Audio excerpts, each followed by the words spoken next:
Ngayon, mga boss, dakuin ho natin ito. Pumunta muna tayo doon sa mga tumatanggi na sila daw po ay mga pro-China. Eh sige, maniniwala kami sa inyo, hindi kayo pro-China. Oh, Scarborough. yan. No? Hindi nila kaibigan ng China, pro-Pilipinas sila. Tingnan natin. No? I-analyze natin yung kanilang mga sinabi ho, mga kababayan. No? Oh, umpisa natin sa dating Pangulong Duterte. Maniwala kayo, they will not build anything there sa Scarborough. Si Xi Jinping mismo nagsabi. And he's a man of honor. Tingnan nyo. Ayun. Nakita nyo naman, di ba? Yung talagang pagtatanggol ng ating dating Pangulo kay Xi Jinping.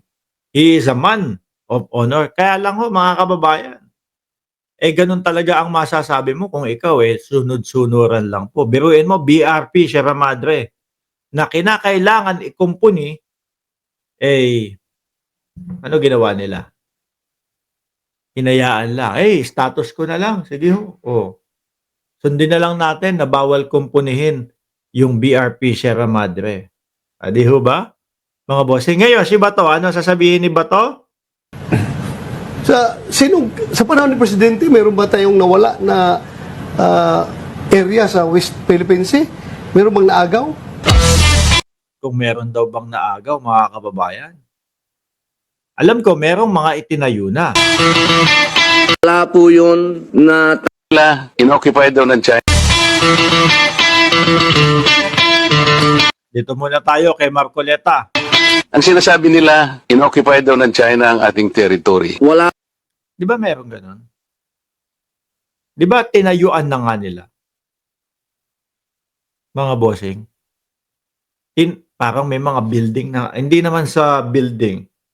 Pero, kumbaga, ready na nga sila eh. May mga kuta na yata sila dyan eh. Di ba? Ano sinasabi nila Marcoleta? po yun na tayo ay sinasakop na. Ano-ano po ba Sabi ni Jordan G, may artificial island na. Correct.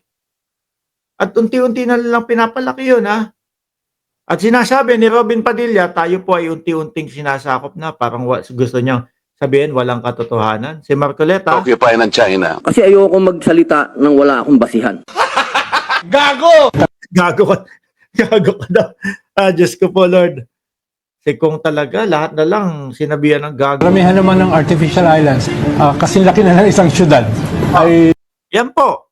Si Llamas po, mga kababayan, ang nagsasabi at nagpapaliwanag.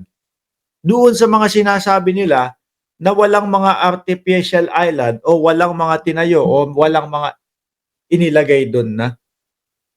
No? Pakinggan nyo. artificial islands, kasi laki na ng isang syudad, ay nabuo nung panahon ni President Digong. Siyempre, friends tayo niyan eh. Di ba? Friend tayo ni Xi Jinping eh. Tapos ano sasabihin ni dating Pangulong Duterte nung panahon na yon? Ilalaban ba tayo sa China? Kaya ba natin yan? Bakit ngayon? Di ba? Sa pangunguna, sa pamumuno ni Pangulong Bongbong Marcos, umaari ba tayo? Ipinaglalaban ang West Philippine Sea. Di ba? Wala namang nangyayari sa atin. Bakit to? Diskarte. Di ba? Diskarte. Sila, baka ang diskarte ho nila, dati, mga bossing, sige, tuloy lang kayong magtayo dyan. No? Sabihin ko na lang dito sa mga kapwa ko Pilipino, hindi namin kayo kaya.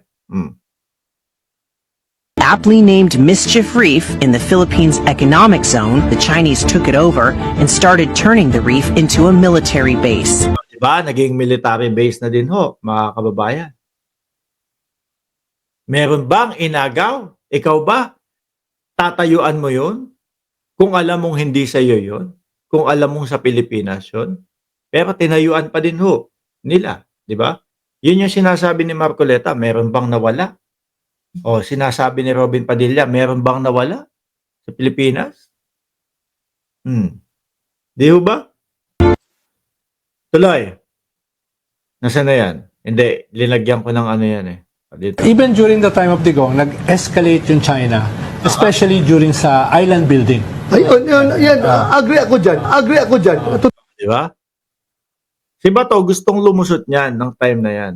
Kaya lang, si Ronald Llamas halos lahat yata alam niya at kaya niyang ipaliwanag. Pakinggan niyo atras natin konti.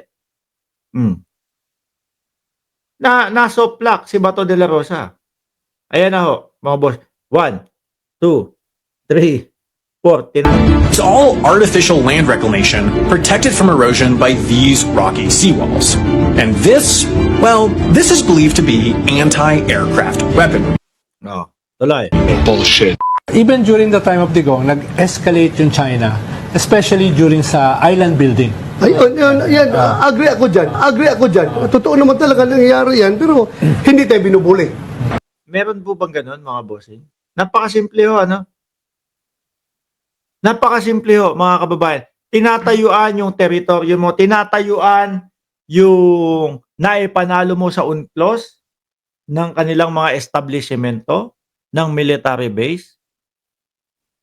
Agree si Bato, pero sasabihin, hindi tayo binubuli. Hindi ba pambubuli yun?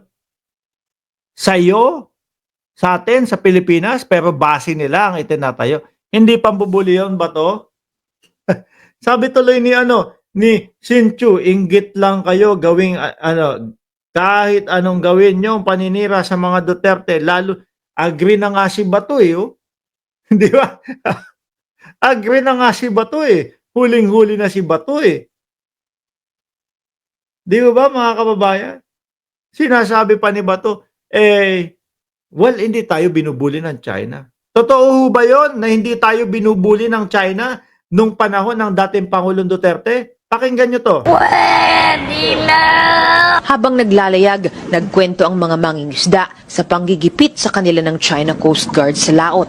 Nakunan din ng ABS-CBN kasama nila ang malawakang paghahalukay ng Taclobo mula sa ilalim ng Scarborough Shoal. Maraming Ito po yung lagi kong sinasabi sa inyo mga kababayan na umaakyat yung Chinese Coast Guard sa bangka ng ating mga mangingisda. Kukuhanin lahat ng gusto nila, kukuhanin yung masasarap na mga isda, at pagkatapos po, yung iba papalitan ng yosi, papalitan ng alak, yung iba wala pang kapalit. Mga boss, hindi tayo binubuli nun. No, sabi ni Kian, wala namang video, Boss Mark. Hindi, talagang inedit ko para hindi tayo ma-copyright. At least naririnig natin yung balita. lansya ng China na nagsasagawa nito. Makikita sa video ang pagsampa ng 2 tauhan ng China Coast Guard sa bangka ng Pilipinong mangingisda. Ito panahon ni dating Pangulong Duterte to, mga bossing. At ito yung sinasabi nila Bato de la Rosa na hindi tayo binubuli ng China. Ilang sandali pa, binubuksan na nila ang lagayan ng isda ng mga Pilipino. Pagkatapos, namili sila ng magagandang klaseng isda.